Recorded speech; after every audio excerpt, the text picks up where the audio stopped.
Okay. A autobiography. This is gonna be separated and drawn out.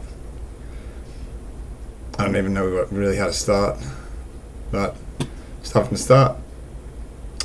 June 10th, 1984, at Queen Victoria Hospital, which is now demolished in the city. I was born. My mum and my dad, Tammy Owen, Rodney Wharton. My name was Jason, supposedly, until my dad walked in and went, I'm not calling him Jason, calling him Luke from Cool Hand Luke. So I'm Western or something. I actually still have to watch it. I haven't. And then from there, I'm not exactly sure with all of this, obviously, but I need to ask my mum and stuff. But moved to Mitcham, and I had my first story, the little birdie. I'm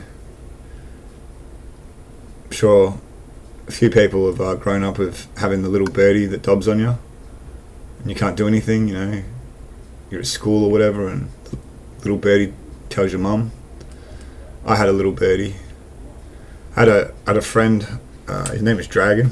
Funnily enough, he's like Serbian or something, Croatian, something like that.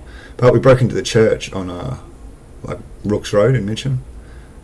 Like, I don't remember. I was young, real young.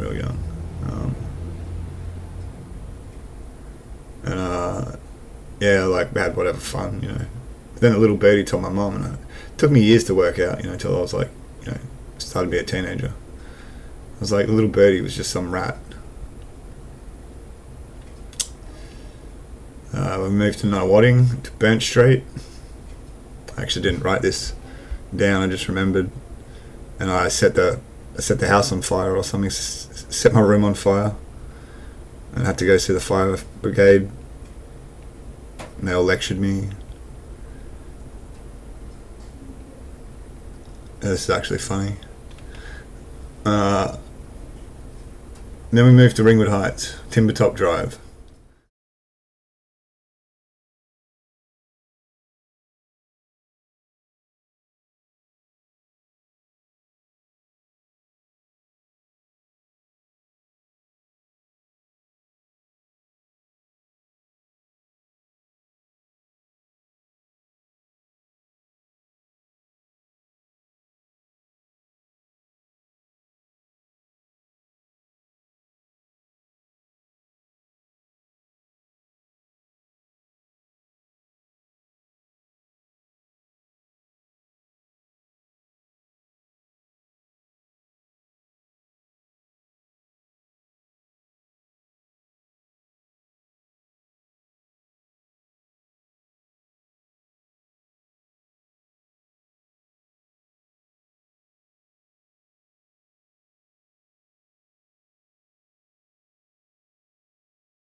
I'm gonna have to get some photos of this road, because it's like literally like this, like.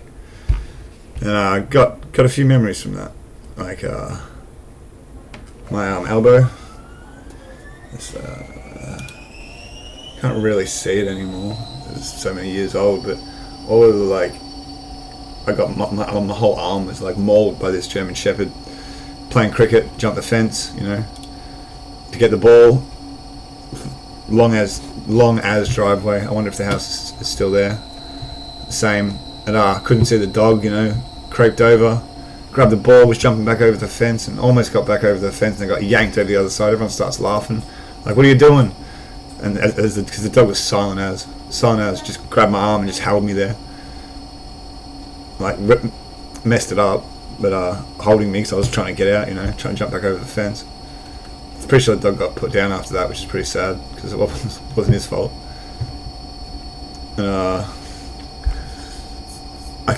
crashed a push bike, trying to ride down the hill really fast, and like full messed myself up. I ate magic mushrooms on that road, or like one, I don't know. I was in hospital sick, and I went to Ringwood Heights Primary School, and I was popular. And a little girlfriend, Tiffany. I always wanted to call my first daughter Tiffany, just because it was my first girlfriend, grade 3. And my first real friend, the first friend that I remember, his name was Ryan. I can't remember anything else. Lived like close to the main road that goes to Eastland. I used to walk and ride push bikes down to Eastland from there all the time, young.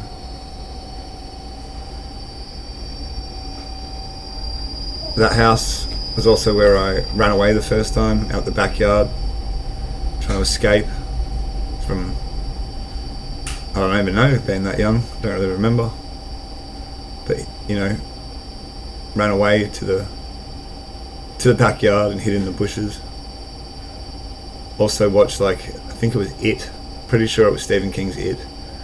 It scared the absolute shit out of me. I was supposed to be, like, you know, at the next door neighbour's house doing whatever, but ran home or whatever. Mum and, you know, my dad were like, you know, Jeff, my stepdad, my dad were all angry that I was at the house, that they had that kind of show on. Like, that place was a shithole. But the memories of the school and stuff were great. Like, it was the last time I remember being happy for a long time. Me and that guy Ryan through Acons did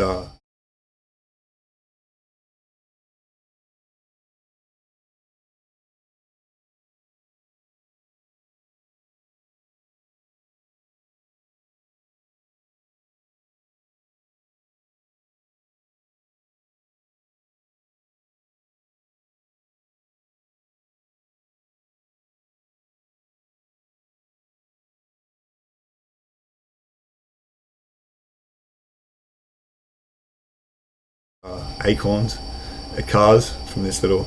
Like, I really need to drive there and get these photos if I can of these places. But yeah, the police come talk to me. So it's like, I just, even in this first, like, what, 5 minutes, police, firefighters, church, priest, getting told off by people. Wasn't even 10. I was like 10, 11. Around the same time, I've got all my memories from my aunties, Michelle and Bri, and their partners. My own uncle, James, Auntie Claire. Great memories, music and curiosity about adults. Learning about adults. Trying to help adults because they wanted, I don't know, needed someone that wasn't in the situation, maybe. I don't know, now that I'm older, I'm that age. It's a bit different because I still do the same thing now. Maybe in May, trying to help everyone. But yeah, most of my music comes from those kind of times. Times I was, you know, 10 to 16, 10 to 14. I love old music, like, actually means something. The lyrics involved, you know.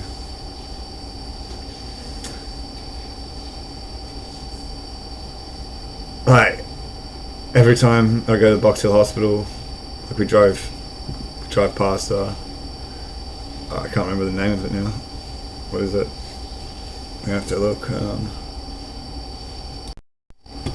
Dorking Road, that's right. Every time I go to the hospital, we drive down Dorking Road Pretty sure it was only bros. I have all these places. One in Ringwood that we went to. Michelle's house is in Chadstone.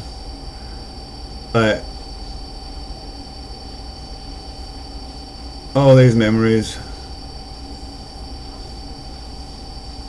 One thing I forgot to say about when I was younger, I don't remember which house it was I think I've told it in another story, but my kitten getting run over.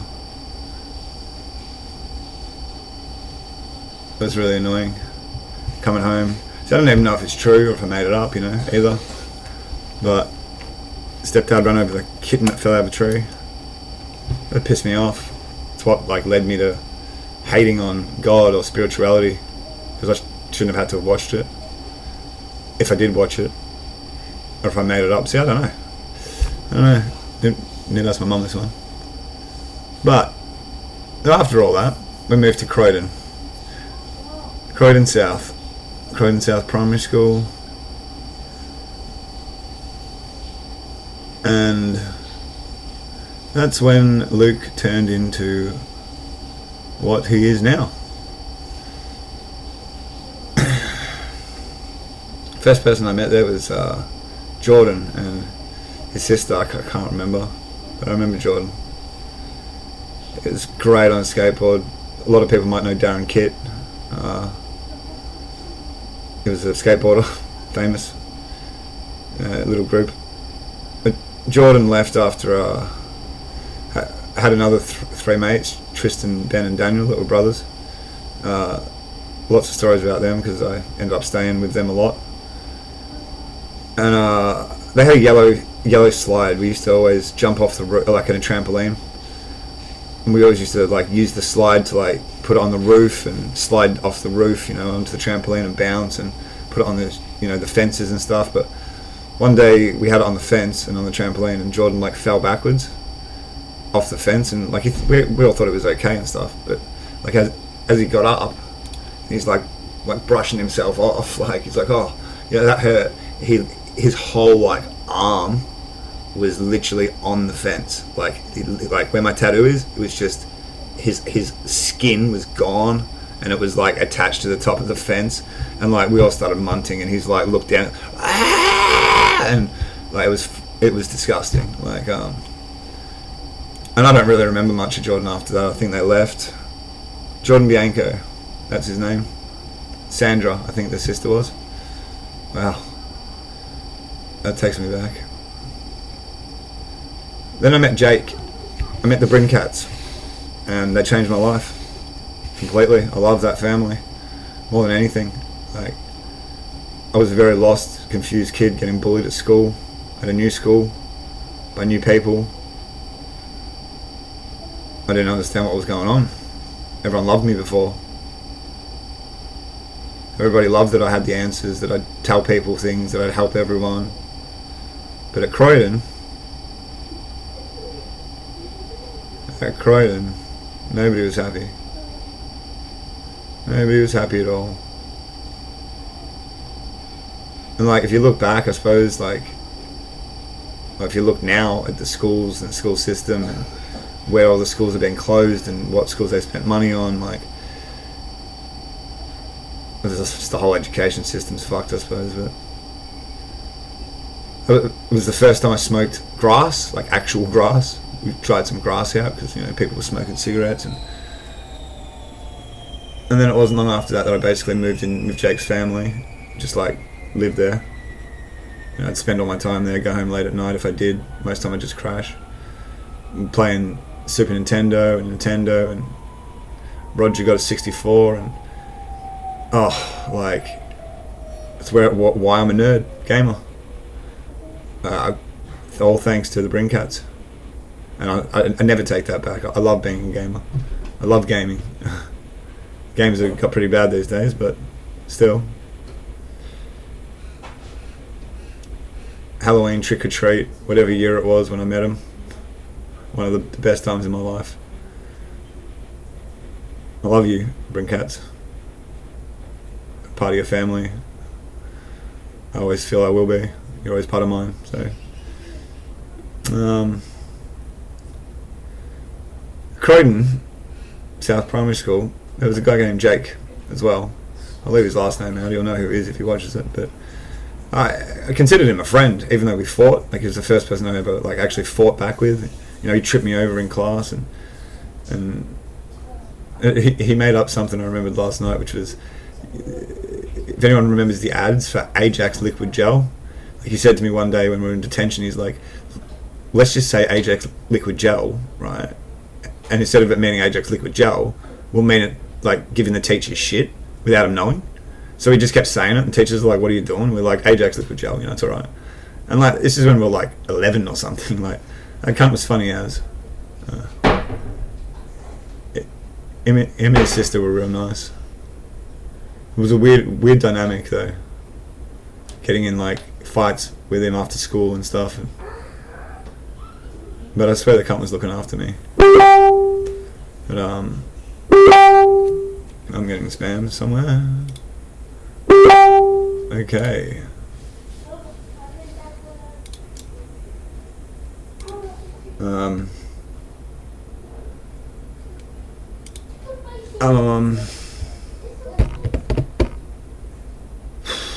Croydon South Primary.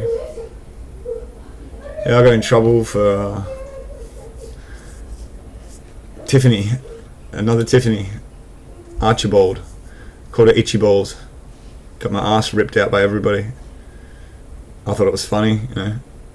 Obviously wasn't.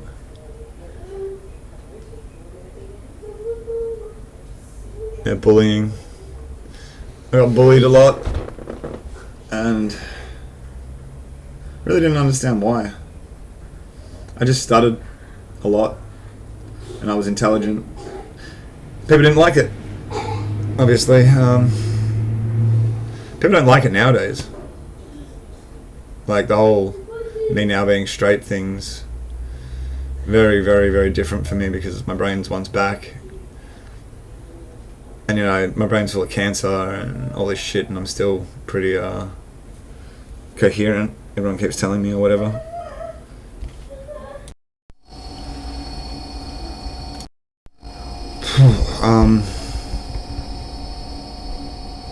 Yeah, what was I at? I was at Croydon South still.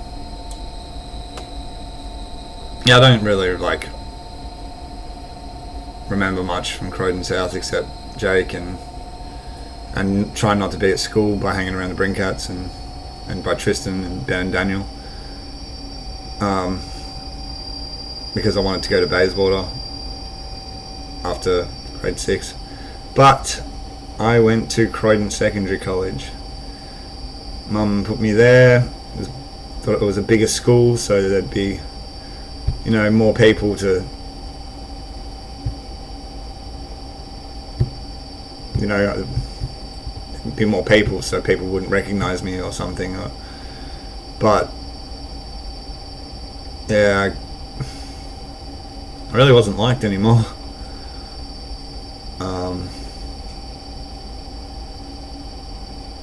I got a whole bunch of names I could reel off, and fuck, I'd love to find them and bash the fuck out of them for making my life shit. That's why I started smoking. Got so sick of IQ tests at Croydon South Primary School. I started bragging about them because everyone was like, you're constantly doing this and doing this and doing this, and you're not better than us, and all this shit. It's pretty funny now because I am better than all of you. Like, it's a fact in multiple ways that I can't even say. But in ways like this, that I'm still alive and you would all be fucking dead. Half of you are dead because you were junkies. You know, it's funny. Karma plays a big part in life. I don't know what I did exactly to be dying now, but yeah, karma played a big part in a lot of people's lives that bullied me,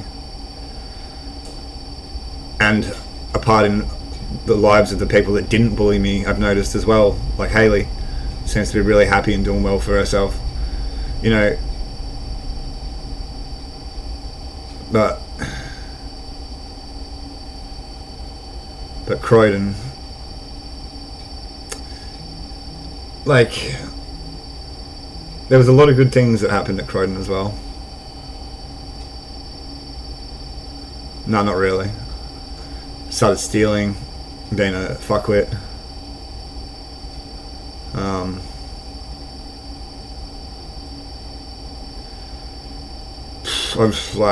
trying to rack my brain for things, but I don't have like much, except just every single day I went to school, there's somebody else to hit me or to fucking spit on me or to give me shit that I couldn't talk properly because I stuttered, or to tell me about, or to try and get answers out of me. See, things turned when I got to Croydon South Primary School, and they continued on until I left Bayswater, basically, where people just wanted the answers. They didn't want to be educated. They didn't want to learn. They just wanted the answers, and so they could pass their tests, and they demanded I do it for them, and because the teachers made me grade their work half the time, and peer reviewing started with people like me, and that's why I don't agree with peer reviews these days. Still, like scientific peer review, people jerking each other off that are mates. That's not what I got to do because I didn't have any mates. Everyone hated me, and if I didn't give them good results, they'd beat the shit out of me. So, and pick on me, and then beat the shit out of me again, and then tell the teachers in a big group that I did things wrong, like flashed myself or fucking said things about people like I was gonna, rape them or stuff. Like the amount I could, like, it just fucking went on and on and on and on all the time, like all the time, fucking. And I got kept down in year 7 because I was too immature. So then I had to watch everyone go up to year 8 while then still giving me shit about how retarded I was, even though I got mensa tested multiple times because of stuttering, and I was way smarter than them all. I was too immature to go up to year 8, so I had to repeat year 7 again. It was the worst, probably the worst thing that happened in my life at that point. But year 8 come finally, and I got changed schools right after all the girls had seen my dick. Michelle Vanderos was like, wait a minute, and then they all wanted to be my friends, but Mum was like taking me out of the school because of all the bullying. Like, she put her foot down at the wrong time because all the girls were now like, getting to that age, and I didn't have a small willy, so yeah, because I was like caught wanking in the fucking change rooms. They kicked the door in because they heard me and seen my feet, and I was like, oh shit, I thought everyone had gone, but no, the girls hadn't gone. Because the girls are the ones that picked on me more than the boys. The boys just helped. The girls picked on me at Croydon. I don't know why. I still never figured it out. Mum always used to say it's because they liked me, that they liked me enough to kick me in the balls every day. Punch me in the face, punch me in the throat, like.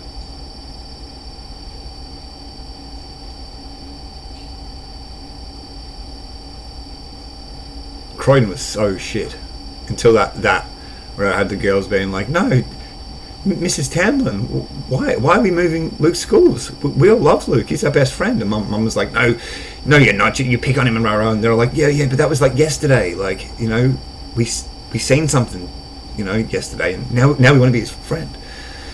So I went to Bayswater thinking that I had God's gift to women. That didn't work out very well either. I'll put that one on myself. But still cut the same shit. Bullying. We know who by. Mr. Chris Schaller. But I brought that upon myself by being interested in his girlfriend Hayley. To piss him off. Because I don't even know, looking back. I like what other people have. I don't. But I just do everything better, so I don't know, I'm just being a smart ass, but those two, Emily and Hayley, they were nice to me, even all through all the things I did, Luke being Luke, and I apologise to both of you, like, so much, if you watch this.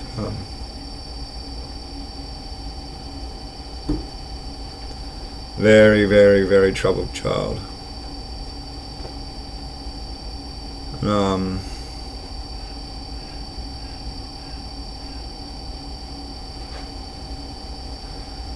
Ryan Borlays.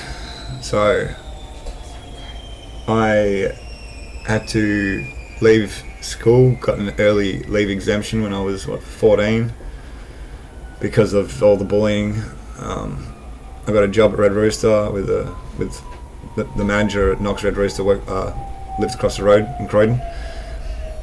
They all organised me to leave school and work full time at 14 and 3 months or 14 and 5 months or something. And the education department signed it all off because they needed to get me out of the school, basically. But I went to hand in my exit forms, and Tristan runs up to me as I'm at the, like, behind the library, you know, talking to some nerds. Tristan literally runs up, like, and he never did this, you know. Tristan, Graham Coulton, stuff, they had their own little group, you know. Gush from Bayswater, I love you, bro. If you're watching, you're still alive, hope you are. Same to you, Tristan, Ben, Daniel. But Tristan runs up, like, you need to leave, like, they're coming to fucking bash you again. And I'm like, fucking no, they're not.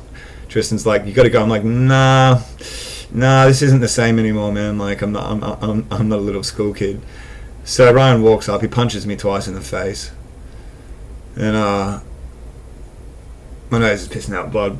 And I just smashed the absolute fuck out of him with 2 punches, knocked his 2 front teeth out, got on top of him, punched him the fuck out of him. Gush grabs my head, starts shaking my head like Fight Club, and blood's going pissing out because, you know, my nose all over him and shit. Gush is like, you don't know where he's been! Like, I'm looking at this cunt, like, on top of him before I realised that I just bashed a school kid, and I got up and ran. Oh, something else that happened at Bayswater was this is pretty bad of me. This girl Ebony, I can't remember her last name, but she died on Ayers Rock, and I had a mate Landon Bailey, and I can't apologise for this anymore to the whole school. Like, I'm not even going to make excuses, but after she died, you know, because Landon really liked her, I said to him in the fucking Eka Centre, you know, now you can fuck her, and she wouldn't say no. Really bad joke. Really fucking bad joke. But that's my bad humour that I want used at my funeral. You know, I won't be offended, but definitely what I said was offensive, and I can't ever take that back. This guy Pee-wee come down to the school, punched me in the throat for it. Good on the guy, because I deserved it. And I've never been punched in the throat like that either. I've been punched in the throat many times, like I'd said, but not like that. Like, full, quick as fuck punch. I didn't even know what happened. I was like, and he just walked off, and I was like, yeah. And I had to, like, leave the fucking school. I went to PE and stuff, and I couldn't fucking breathe. Like, the whole time I was like, yep. Bad jokes get bad results. So definitely apologise for that. Sorry, Ebony. When I get up there, I'll make it up to you somehow. I don't know, but it was a bad joke.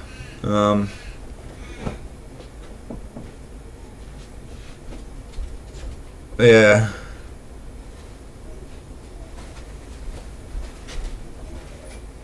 I left school. Then started working at Knox. Got my first adult girlfriend, Jodie, who I lost my virginity to, chick that I worked with. That's a funny story because by this point I was smoking a lot of weed with her because she was a bit older. And then one night, like, I'm there, and she's like coming on to me, and she's like, "Oh, you done this before?" I'm like, "Yeah." She's like, "So you want to have sex?" I'm like, "Yeah." She's like, "You haven't. You're a virgin, aren't you?" I'm like, "No." What do you mean? Like, I'm a fucking virgin. Like, I work and shit. What do you mean? Like, I was a virgin. I don't really, like, you know, I used to say she raped me, but she didn't. I had every opportunity to say no, and that I know it was new, but, you know, she was a lovely chick too.